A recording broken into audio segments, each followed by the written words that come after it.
Coming up on today's episode of the Salesman Podcast. The entrepreneurial selling process also stretches that otherwise normal sales process into the future to encompass what I call the analysis phase. The analysis phase is where we have two primary imperatives. One is relationship management. I call this falling in love.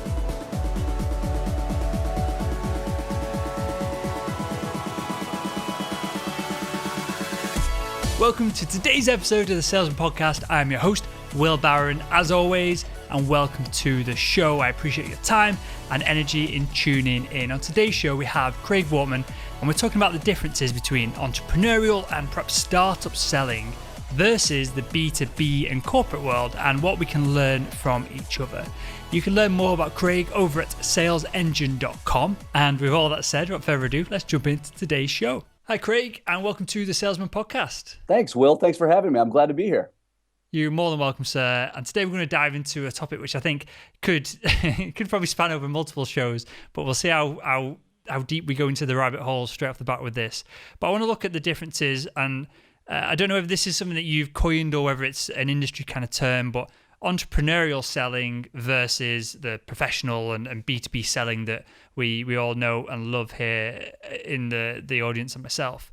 So I think the first thing we've got to do is define perhaps the difference between them. How do you, if possible, define entrepreneurial selling to set up our conversation of comparing the two? You bet. So I'm not sure if I coined the term entrepreneurial selling. I don't think I can take credit for that, but it is meant to describe the sales challenge as a company begins. So an early stage company, what I like to call the wonderful chaos from time zero to roughly break even when you've really figured out both your business model and your sales model. And of course, Will, these are all things we can talk about as we progress. To answer your question, and stop me if you want to clarify anything, but to answer your question, entrepreneurial selling takes an otherwise normal professional sales, B2B sales process, and it stretches it at both ends. And what I mean by that is entrepreneurial selling process and the process that I use in my MBA courses and the things that I do, it takes that process and stretches it first back in time to encompass targeting. Why am I targeting this group of users or this group of businesses to approach? Why am I targeting Will versus people, other types of people that I might target? And what kinds of filters am I applying to that target to narrow that market down so my message gets cleaner, my product gets tighter, I'm better at positioning, creating the value proposition, it's more real and clean to you. So I call this the preparation phase, prepare to sell, right? Target, filter, narrow, get it down to a defined group of people. Then we can enter the next phase of selling. So I'm going for you from left to right, from the preparation phase into the execution phase. And that's where selling happens. So I'm going to skip over that phase for a second because that's what all of the folks in in our communities will know very well. That's the selling process. So skip that for right now. We'll come back to that. The entrepreneurial selling process also stretches that otherwise normal sales process into the future to encompass what I call the analysis phase. The analysis phase is where we have two primary imperatives. One is relationship management. I call this falling in love. I teach a section of my MBA class that's quite popular. The session itself is called Let's Fall in Love. And it talks about the tools, skills, and disciplines that entrepreneurs use to get their customers not to like them, but to love them. And why is that important? And I think it's obvious, but the reason it's important is we work so hard as entrepreneurs to get our first traction, to get our first customers. We've got to be thinking with discipline about how to get them how to develop a great relationship with them quickly, establish trust, and get them to fall in love with us. So that's one of the two imperatives of what I call the analysis phase of the entrepreneurial selling process. Now, counterintuitively, the second thing you're doing simultaneously, I just won Will. I've closed him. He's now my customer. Now I'm putting processes in place to get you to fall in love with us. Simultaneously, I'm measuring you. What that means is I'm looking at you with a critical eye to say, was Will the right guy in the first place to get? Were parents of kids 12 and under the right market for me to go after in the first place? Was this type of business the right business? And so I'm getting you to fall in love, but I'm also asking myself, am I being tight enough in my target marketing, target segmentation to sell that right person in the first place? So let me stop there. Do the two wings make sense so far? It makes total sense. And that's what I want you to elaborate on today, Craig, because I think they are both areas where salespeople perhaps spend very little time, and we'll focus first on the preparation side of things, because I know every company I have joined from the medical device perspective that I've in the industry that I've worked in the past, they've been very much, here is your ish customer base, go and just get on with it. Yep. And in hindsight of working there for 12 months, then you start to narrow down things. And it's always been anecdotally for me. I never sat down there and thought about it in as much detail as what I would do now, having been an entrepreneur somewhat and launched the podcast and all the ad sales and everything that we do here. So I want to start with that because I think that will have massive value for the audience and myself as well. What do entrepreneurs do to narrow down this audience? Because yep.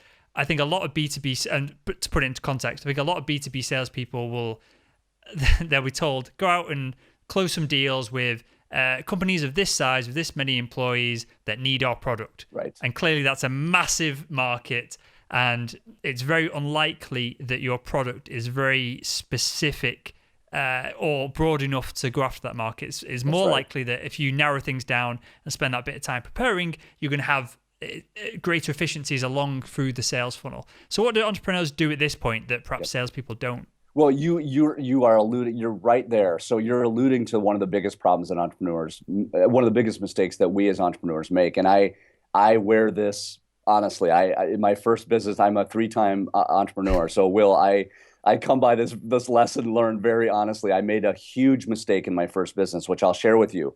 But just broadly, it's the mistake that we make is we think because we're so passionate and enthusiastic about our businesses, which of course is a great thing, right?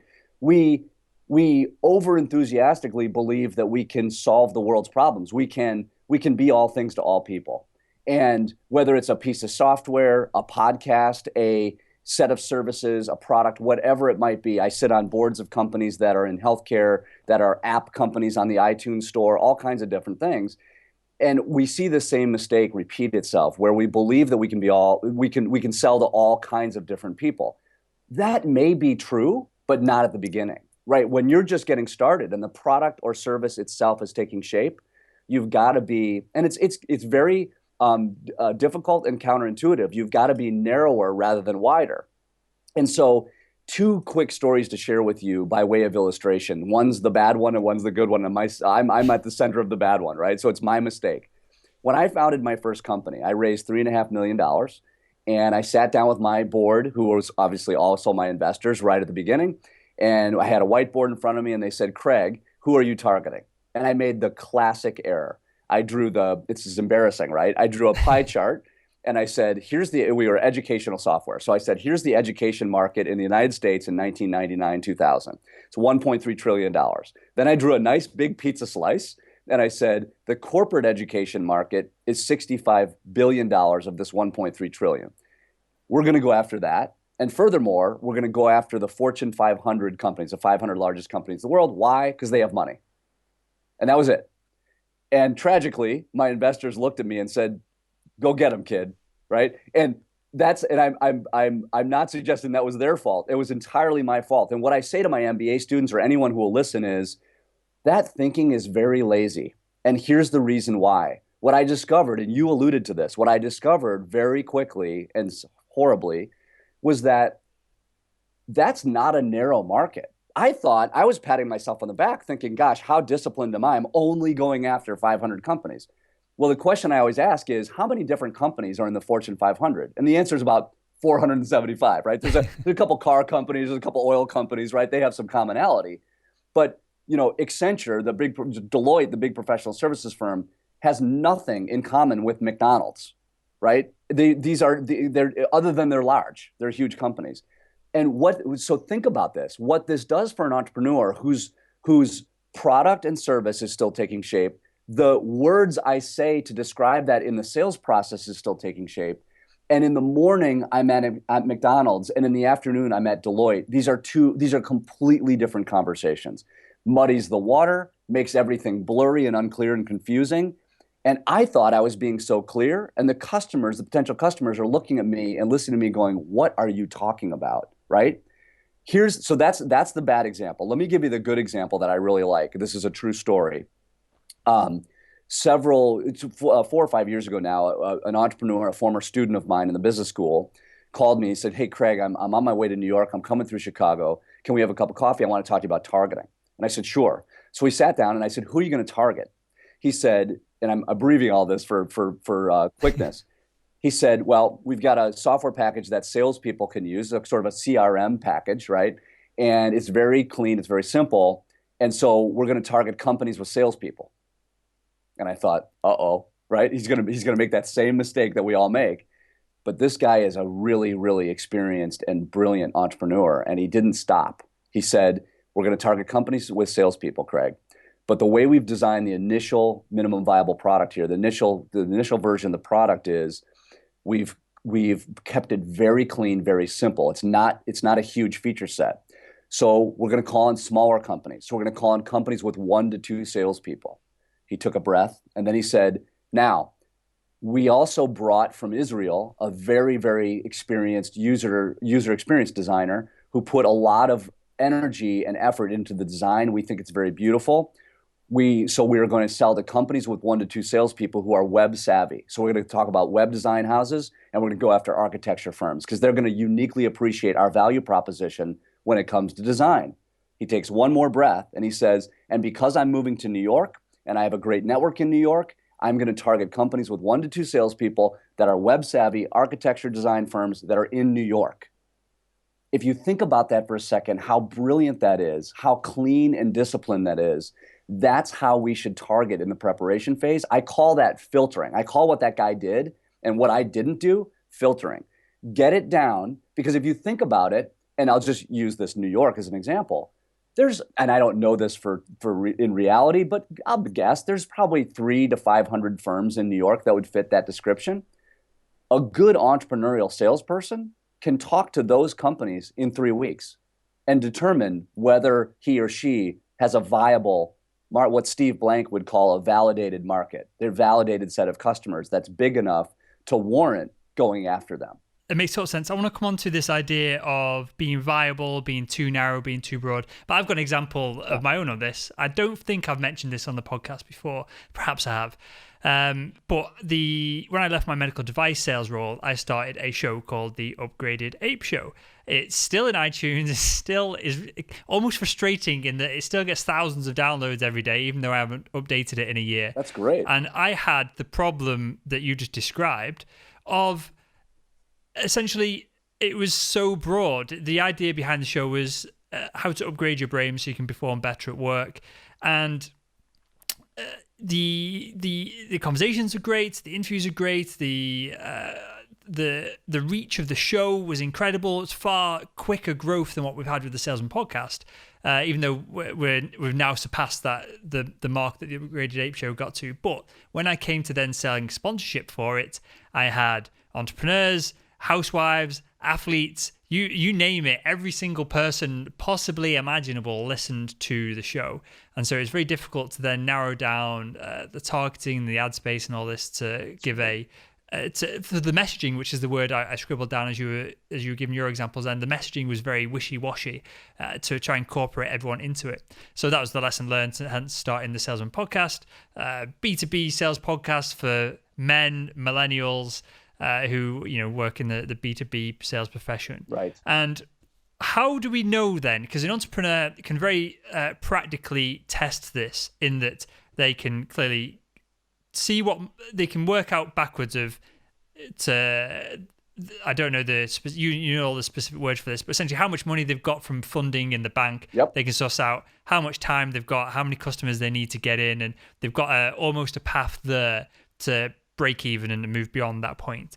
So they know they can work out how narrow or how wide they need to go from that. From a B2B sales perspective, though, for people listening to this show now, perhaps and I don't, perhaps it's probably a weak word. I bet a lot of people listen to this going, oh crap, I need to narrow down my target audience. But how narrow do they need to go with this? Yep. Because clearly there's a toss up between doing all this preparation, getting a narrow audience segmented, having this ideal customer avatar, and then spending 6 months doing that and not closing any deals. Right. And there's also the flip side of it of just doing a little bit, and then you're not going to get the efficiency of having a message and a value proposition that works and is effective. Yep. Is there some kind of formula or balance, or is this just common sense that we need to look at? It's a really tough question, because the honest answer is we don't know. I mean, we don't know. There's not a formula. I'll try to give a rough sense of this. So, because this is a question that we really strive to answer, and I've tried to work with many companies trying to answer this. So the first rule of thumb, I think, is if you're going to err on the side of narrower. This is really hard for people, because it's like, wait a minute, I'm leaving opportunity on the table. And the honest answer that I give them, I look them in the eye and I say, I know, that could be true. You could be walking away from deals that are right next to you and you can't see them, because I've filtered those out for some reason. And I fully admit that. But what you gain from that is a cleanness of message. There's a couple rules of thumb. Err on the side of narrowing. And then what you get is, if you can narrow it down, and I'll use my last example, if you've got 300 companies in New York, you can quickly get through those. So this is where discipline, and this is a thing that your audience knows well. You got to have tremendous discipline, create your prospecting script, pick up the phone, call, dial one after another till you get through those 300. The beauty of that is, even though it's narrow and you may be leaving out opportunities, is you can test the hypothesis that you created in the first place on that narrow market and say, am I going to get any traction from these 300 design firms in New York? Am I going to get any traction? You can test that in 3 weeks or 3 months, no more, such that even if the worst thing happens, you get to the end of that 3 months, you go, oh my God, I only closed one deal and it's only worth, $5,000. That's not enough to sustain and to validate my business to the market. Then you pivot, right? Another one of our favorite words when we teach entrepreneurship, right? Then you pivot and you pick the next market. But again, it's super narrow. Now, I know those are not totally satisfying rules of thumb, because they don't truly answer your question, but I'll position them against the alternative, Will. The alternative is what I did, which is just this loose conglomeration of firms that are seemingly alike, but they're not, because the only thing they share is size. And I'm bouncing from one to the other for not 3 months now. Embarrassingly, this was almost 3 years. And we went one to the other. We had just enough success to keep us hungry and keep us alive, but we never got any scale. And guess what? At the end of that 3 years, I had no data. I couldn't go, here are the patterns that are repeating themselves, and here's what it's telling me about my market. With a narrower market, you can get data. You can get real data. Guys named Will are not going to do business with me, so I'm not going to talk to guys named Will anymore. I'm going to pivot over here, and we're going to talk to people named Susan, right? And so I hope that gives a sense of the answer. I know it's loose and unsatisfying, but that's I think the answer for entrepreneurs. No, I think you're undoing yourself there. It is satisfying, and that's what I wanted you to come out with. And I was hoping that, because this is my train of thought, in that I don't think salespeople test enough. I think it's very easy. Perhaps not the people listening to a show like this who are going out of the way to learn to become better at selling. Right. But I think, and I've done this in the medical device days, I've had a few months of where you just plod along, and whatever comes in, you follow up with, and you go. And I think people can have whole careers of this in sales, and then you have what you just said then, of you have just enough success that you're hitting your target, perhaps. Yep. So you just keep on going, but you've not got the opportunities and you've not got the data to really explode your target and make the serious money which is available there, which can only come from narrowing focus, testing, pivoting.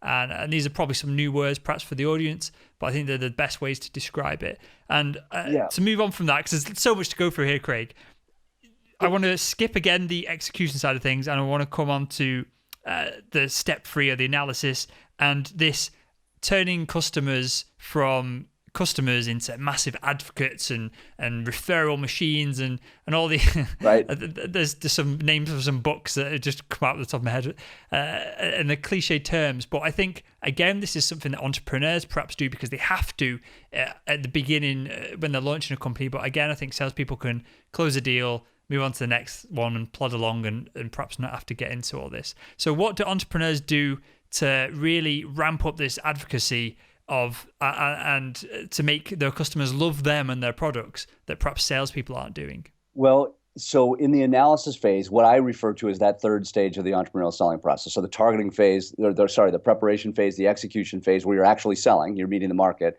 and then this analysis phase. As I suggested, there's sort of two things. And the first one is relationship management. So relationship management is really about, and they really go together, Will, it's relationship management and measurement. You can push those two things together.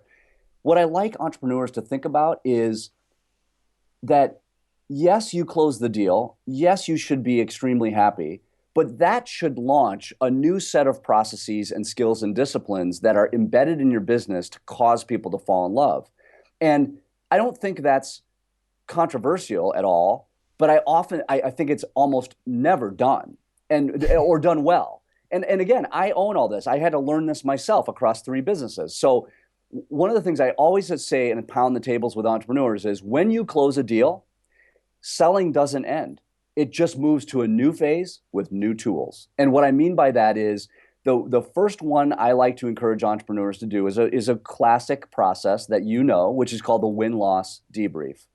Will, I literally did one this morning. I was in Chicago this morning, and I got on the phone with one of my clients' customers who just won a big deal. It's a win, so they just won a big deal.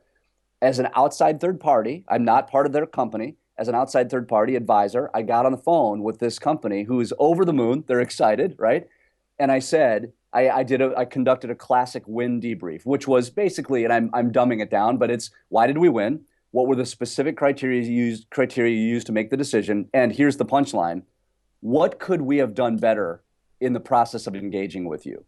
It's always, even in a win, you have to ask, what should I have learned? What could I have done better? And sure enough, a couple hours ago, literally on the phone from Chicago to New York, this woman said, there were a couple of things that sort of made us kind of look funny at this thing and really wonder. And I said, what are they? And we can now embed that in the company back in the sales process to make sure that we get those things right.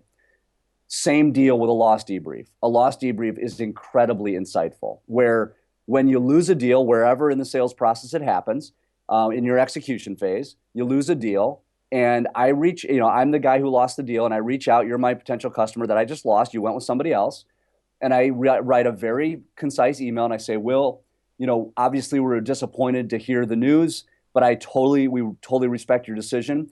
Would it be okay to ask for 10 or 15 minutes of your time with one of our outside advisors to get some insights into why we lost? This is not an attempt to win your business back. It is simply an effort to learn from our experience. And I will tell you, Will, in 25 years of selling, I have never had a client refuse that. Not one time in a loss. People are good and people want to help you. And it's amazing if you approach it the right way, they literally always say yes. So I've done a lot of loss debriefs. They are packed with lessons learned.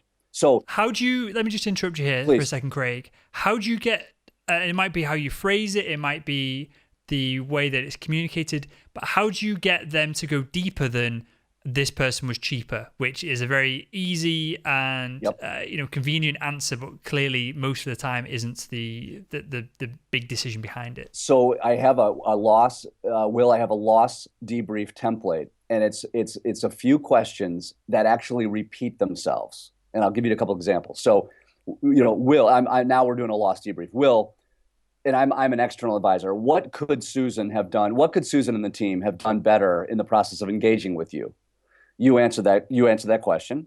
And then I might say, Will, that's super helpful. What were our specific failures in the sales process? If you stop and think about that, it's the same question. But I tell you, people will keep going and they will get beyond, you lost on price, you were too expensive. And you also, there's a little bit, that's the science. There's a little bit of art to this too, obviously, where I don't let you off the hook with price. You say, well, Craig, it was pricing. And I say, that's great. Can you tell me more about that? Was it we were too expensive? Did we not do a good job selling the value to justify that price? Will, give me some context. What kind of conversations, Will, did you have internal to your team that we weren't privy to around price? So I have to probe that from different, I teach a workshop at the business school called Asking Impact Questions. When you're in a loss debrief or even a win debrief, if you're not getting the answer or you're not getting any color around the answer, you want to come at it from different angles. So that's an example of that. Because I know that would be a question that would come in my mind if I was listening to this.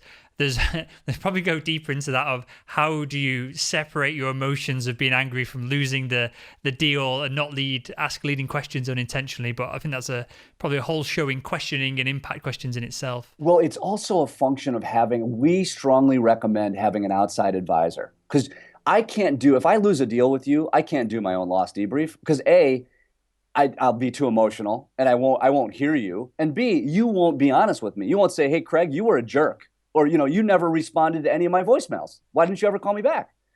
Right? You won't tell me that because you're going to be too nice. You're going to say, well, it was pricing, and leave it at a very high level without really telling me the truth. An outside advisor can say, what did Jeff do well? And what did Jeff not do well? And because I'm not on Jeff's team, I'm just an advisor, your chances are greater. It's not a silver bullet, let me be clear. But the chances are much better. And Will, I tell you, I've experienced this over the years. People will say, Jeff just really rubbed me the wrong way. And I say, well, that's really helpful, Will. Why was that true? What specifically did he do? And then, the great thing about this is if you have a good relationship, as an outside advisor, you have a good relationship with clients, you have to set expectations up front and say, guys, you're going to get some really rough news in this loss debrief. You have to be prepared for that.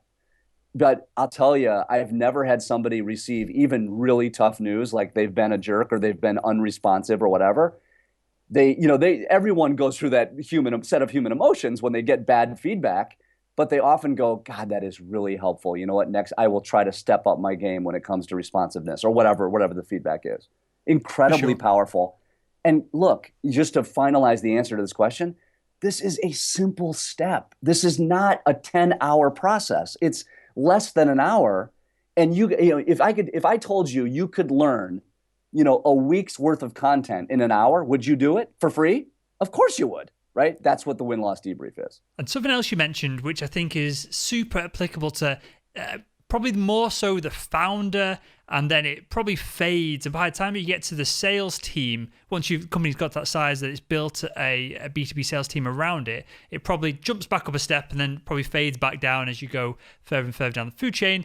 And you're nodding your head, so I think you might know what I'm talking about here, but essentially passion and enthusiasm. Yep. I think salespeople, to get through sales, you have to be able to manufacture your own passion, enthusiasm, and motivation.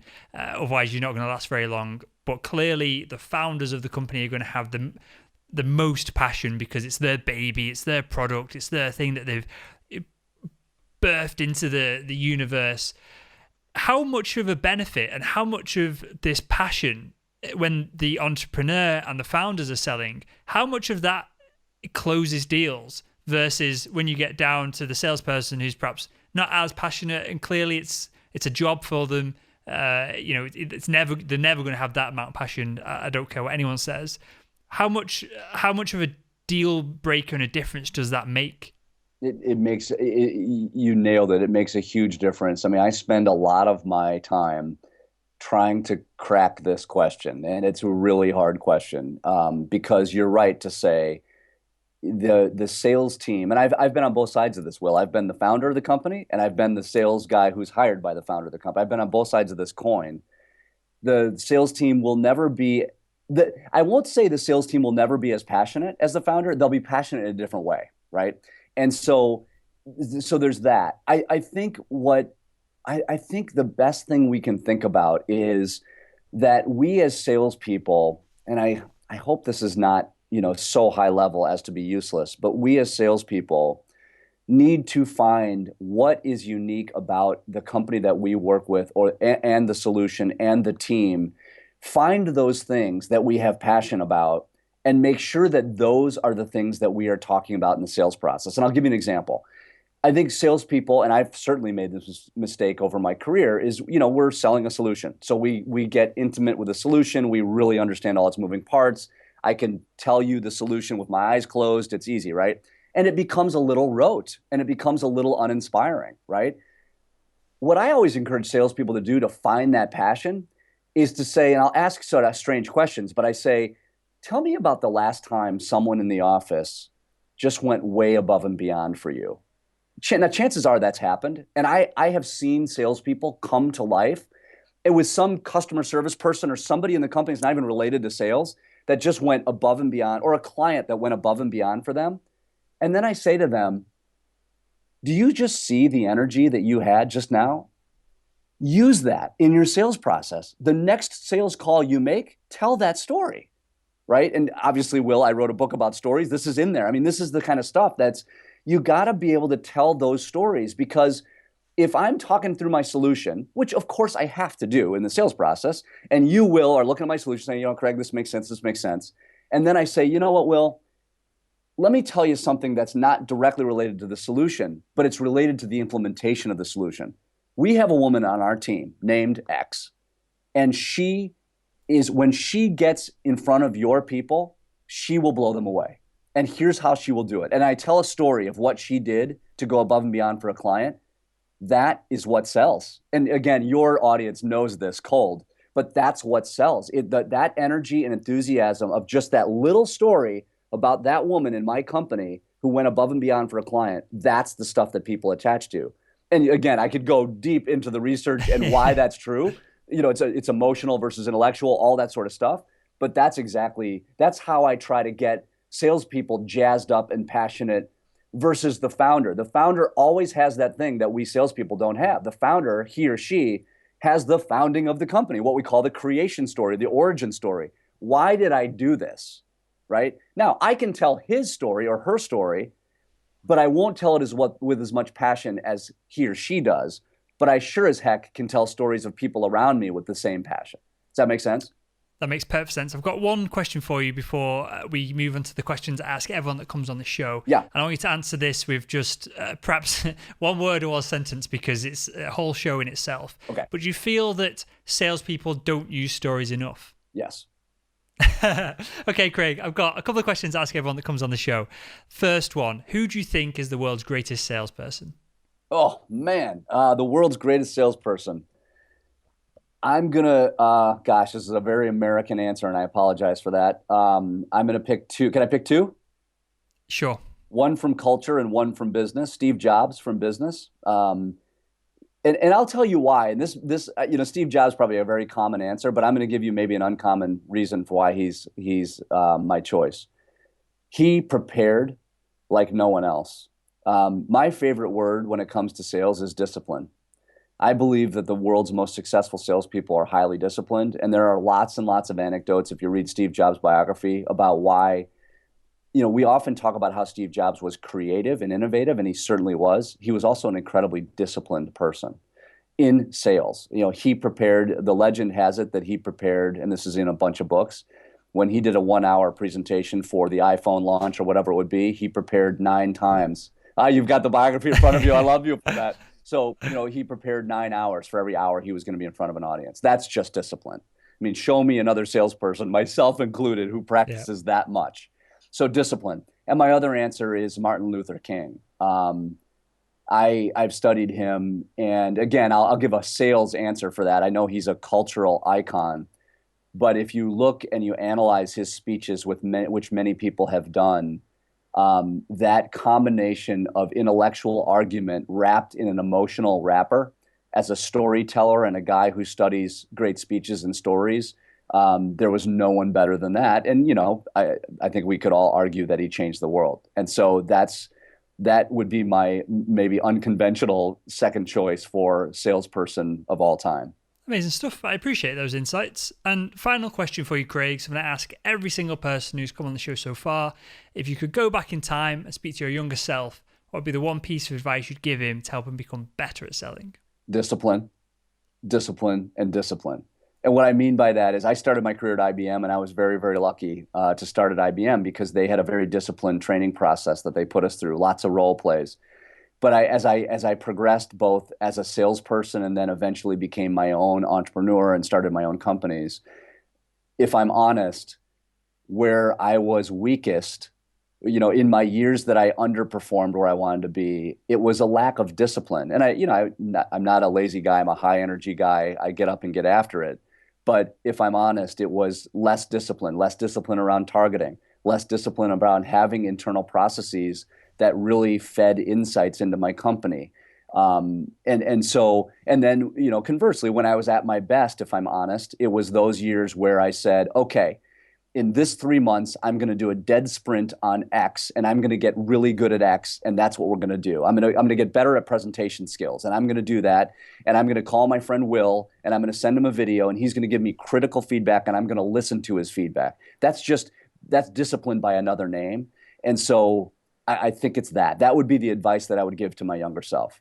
Let me just pick your brains on this for a second, then we'll wrap up, because I think this is a super important topic, and you might have just given the answer to this question. But so I'm 29. We're putting out a show every single day. We're doing multiple bits of content around that as well. So I'm working crazy hours, but I still feel like I'm not disciplined enough in that I have for me to sit down and edit a show and get it out. It takes 45 minutes worth of mental games to force myself to do it, to sit and do 2 or 3 hours worth of work. Is there any ways around this, or any hacks, or any ways you've managed to make yourself more disciplined? And the answer might be to do it in sprints, perhaps, rather than just demanding endless discipline from yourself, which is, it might not physically be possible to put up with. The one, and there's been a lot of people have talked about this, but the one thing, I don't know, Will, if it's a hack or not, but I love sprints. I love the idea of sprints at getting better at things, because you use the perfect word, it's not endless. I think when we set goals and they just have no time bound edge to them, we don't get them. We don't achieve them because we don't know. It's like, I want to get better at fitness. Don't ever say that. Say, I want to get better at fitness by doing this every day for 30 days. That's a disciplined goal, right? So it's that. The other thing, I don't know if I'd call it a hack or not, but I'm not the first one who thought of this, but one of the things I've done in my career that has been incredibly helpful, and I just stumbled into this, I will ascribe it to luck, is that I have gotten much, much better as I've gotten older at knowing what I'm good at, what I enjoy, and what I do not enjoy, and what I'm not good at. And the things that I don't enjoy or I'm not good at, I get support. And I'm happy to pay money for getting people to support, people or tools, or usually a combination of people and tools, to support those things that I'm not good at or don't enjoy doing. And it has changed my life. I mean, it's as one of the mistakes we make as entrepreneurs, myself included, is we try to do everything. I'll book my own flights. I'll do my own scheduling. I'll do this. I'll build the product. I'll go talk to customers. I'll go win sales. All that is great. And I understand the realities, because at time zero, we don't have a lot of money to spread those things through other people. But the minute you have two pennies to rub together, then you need to get that support of the places you're not good. Why? Because it triples your productivity on the things you're good at. And that's, oh man, that's been helpful for me. Amazing. I appreciate that. And the reason I ask is, well, you just answered, I need to get someone to edit these shows. I think that's the next step for me in the podcast and our growth. And I'm glad you gave me the answer that I knew that I was probably going to end up going towards anyway. But Craig, with that, I want you to tell us a little bit about your blog, where we can find out more about you, and then also where we can find you on LinkedIn as well. Absolutely. So it's very simple. So our blog is located at our website called Sales Engine. So it's just www.salesengine, just like it sounds, .com. And then we're on LinkedIn under my name, and also, which is Craig Wortmann, CraigWortmann. Don't forget the last N. There's 2 N's there.